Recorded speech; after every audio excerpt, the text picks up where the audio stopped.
જય માતાજી દર્શક મિત્રો, આજે આપણે 4000નું પરિવાર થઈ ગયો છે. એના માટે ખૂબ ખૂબ આભાર. તમે મને સબસ્ક્રાઇબ કર્યા એના માટે ખૂબ ખૂબ આભાર. અને આપણે એક વિડીયો બનાવેલો હતો જે એનું નામ કંઈક કિડની બગાડતી 7 આદતો.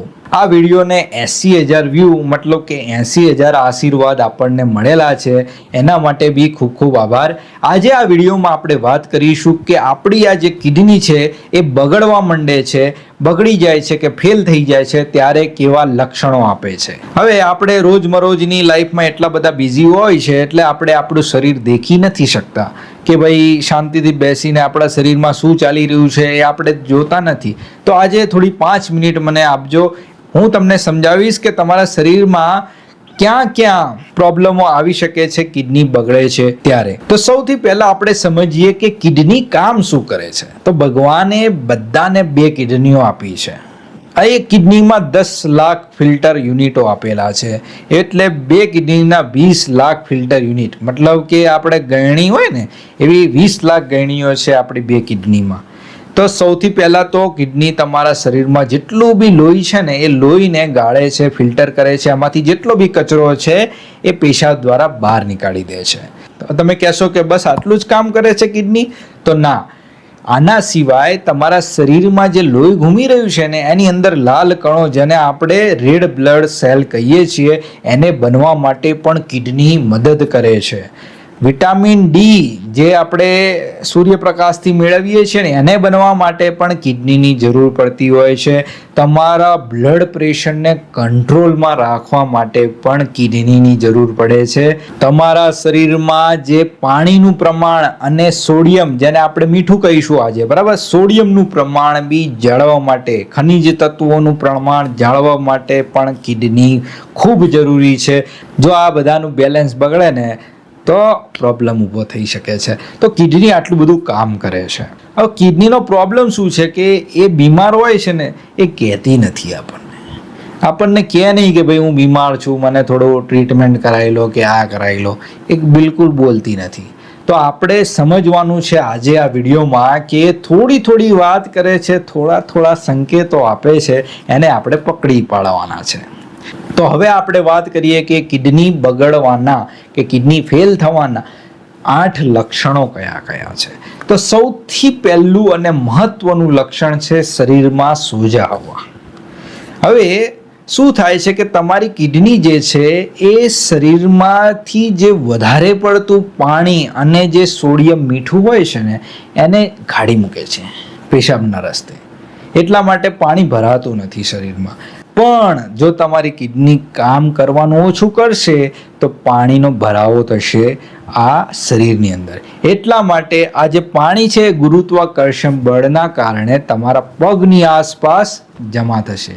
એટલે તમે જોઈ શકો કે ઘૂંટીની આસપાસ, તમારી પગની જે પંજો છે અને પંજાની આસપાસ જે ઘૂંટી છે એની આસપાસ સોજા ચડવાના શરૂ થઈ જાય છે અને સોજા કંઈક આવા દેખાતા હોય છે. બીજી જગ્યા કઈ છે જ્યાં સોજા આવી શકે છે? તો આપણી આંખોની આસપાસ કંઈક આવી રીતે. તો આ બી એક લક્ષણ છે. હવે કિડની બગડવાનું બીજું લક્ષણ આપણે જોઈએ તો પેશાબમાં ફેરફાર. હવે પેશાબનો સીધો જ સંબંધ કિડની સાથે છે. સીધી વસ્તુ છે કે પેશાબ કોણ બનાવે? તો કિડની બનાવે છે. તો કિડની જ્યારે બગડે છે એટલે ખૂબ બધું પ્રોટીન પેશાબમાં જાય છે. હવે જ્યારે ખૂબ બધું પ્રોટીન જાય ને એટલે તમે જ્યારે બી પેશાબ કરો છો તો પેશાબમાં ફીણ આવતો હોય છે. એ ફીણ જે છે એ પ્રોટીનના કારણે આવે છે. એટલે પેશાબમાં જો ફીણ આવે તો ચેતી જવું. બીજું કે વારંવાર તમારે પેશાબ જવું પડે છે, રાત્રે ઊભું થઈને પેશાબ કરવા જવું પડે છે. પેશાબમાં જે કલર છે એ બહુ ઘાટો પીળો આવી રહ્યો છે, તો સમજી જવું કે આ કિડની બગડવાના લક્ષણો છે. ત્રીજું લક્ષણ આપણે જોઈએ કે શરીરમાં થાક અને નબળાઈ ખૂબ લાગે છે. કારણ કે તમારી કિડની જે છે એ બધો કચરો નીકાળી દેતી હોય છે, એટલે તમારા મસલો બધા ખુશ રહે છે.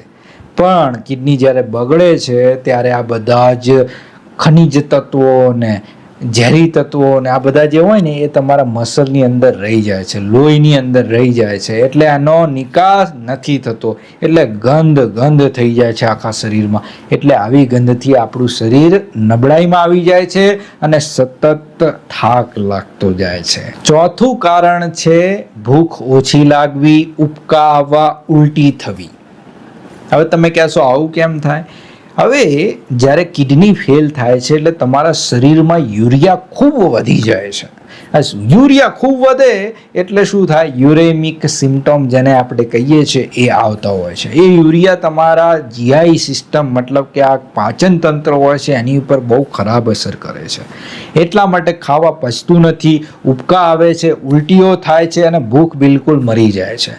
તો આ બી એક લક્ષણ છે. તો પાંચમું લક્ષણ છે શ્વાસ ચડી જવો. કેમ? કારણ કે આપણે શ્વાસમાં શું લઈએ? ઓક્સિજન લઈએ. એ ઓક્સિજન જે છે આપણા શરીરના અંદર આવે છે, આપણા ફેફસામાં આવે છે, ત્યાંથી લોહીમાં પડે છે. લોહીમાં ક્યાં ભરાય છે?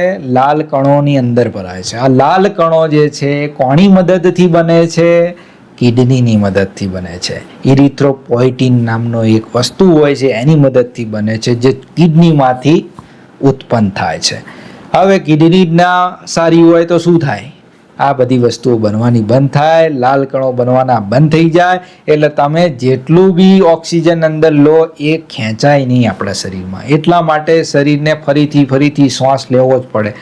એટલા માટે શ્વાસ ચડવાની પ્રોબ્લેમ બી એક કિડની બગડવાનું એક લક્ષણ છે. છઠ્ઠા લક્ષણની વાત કરીએ કે ચામડીમાં ખૂબ ખંજવાળો આવે અને સુકાપો આવે. હવે તમે દેખ્યું હશે કે તમને કોઈ એલર્જી ના હોય પણ ખણ બહુ આવે, તો એનું કારણ બગડેલી કિડની હોઈ શકે. કારણ કે કિડની જે છે એ ખરાબ તત્વો જે છે બહાર નીકાળી દે છે. હેવી મેટલ્સ જે હોય છે એને પણ બહાર નીકાળી દે છે. પણ જ્યારે બગડેલી હોય છે ત્યારે બધું બ્લડ સર્ક્યુલેશન મતલબ કે લોહીમાં ફરતું રહે છે અને પછી ચામડીમાં જમા થાય એટલે શું થાય? આવી રીતે ખંજવાળ આવે અને ચામડીને પૂરી સૂકી કરી કાઢે છે. સાતમું લક્ષણ તમે જોવા જશો તો દેખશો કે પગ જે છે એ રાત્રે ખેંચવા લાગે છે. તમે લોકોને સાંભળ્યા હશે કે પગ થોડા ખેંચાઈ રહ્યા છે, તો આ બી કિડની બગડવાનું એક લક્ષણ છે. આઠમું અને છેલ્લું, લોહીનું દબાણ જે છે એ ખૂબ વધી જાય છે. કારણ કે કિડની ખૂબ બધું પાણી અને મીઠું સંઘરી નાખે છે આપણા શરીરમાં, એને દૂર નથી કરી શકતું. એટલા માટે શરીરમાં એટલું બધું લોહી ભરાય છે કે એ પ્રેશરની સાથે વધે છે અને આવું બ્લડ પ્રેશર બહુ બધું નુકસાન કરી શકે છે. તો કિડનીના બગડવાના તમે લક્ષણો દેખી લીધા. જો આ આઠમાંથી કોઈ પણ એક લક્ષણ બી તમને દેખાતું હોય તો નિસંકોચપણે નજીકના દવાખાનામાં જઈને તમારા ડૉક્ટરને મળો અને કિડનીની કાર્ય કરવાની ક્ષમતા જાણવા માટેનો ટેસ્ટ કરાવો, જેને આપણે કિડની ફંક્શન ટેસ્ટ કહીએ છીએ, એ કરાવો. જો એમાં કંઈ પોઝિટિવ આવે છે તો સારવાર લેવાનું શરૂ કરી દો. એના પાછળનું કારણ શું છે એ જાણી લો અને એને દૂર કરવાનો પ્રયત્ન કરો. જો આવા લક્ષણો નથી છતાં પણ તમારે ટેસ્ટ કરાવતું રહેવું જોઈએ, બ્લડ ચેકઅપ કરાવતું જોઈએ. જો તમે આમાંથી કોઈ એક છો તો, જો તમને ડાયાબિટીસ છે, ક્યાં તો બ્લડ પ્રેશરનો પ્રોબ્લેમ છે, ક્યાં તો પેશાબનો ચેપ છે, ક્યાં તો કિડનીમાં પથરીઓ છે, કુટુંબમાં કિડનીના રોગો છે, દુખાવાની ગોળીઓ સતત લેતા રહો છો, બીડી સિગરેટો ફૂંકો છો, કે ઘરમાં તમે સૌથી વધારે ઉંમરવાળા મતલબ કે 70-80 વર્ષના છો, તો તમારે તો નિયમિત ટેસ્ટ કરાવવા જોઈએ. કારણ કે કિડની આખી બગડી જાય છે ત્યારે આ બધા લક્ષણો દેખાય છે, એના પહેલાં દેખાતા બી નથી હોતા. ક્યાં તો થોડા એવા જ દેખાય છે. એટલા માટે કોઈ જ રિસ્ક લેવાનું થતું નથી અને નજીકના દવાખાને પહોંચી જવાનું થાય છે. આ વિડીયો તમને ડરાવવા માટે નથી પણ તમને સજાગ કરવા માટે છે.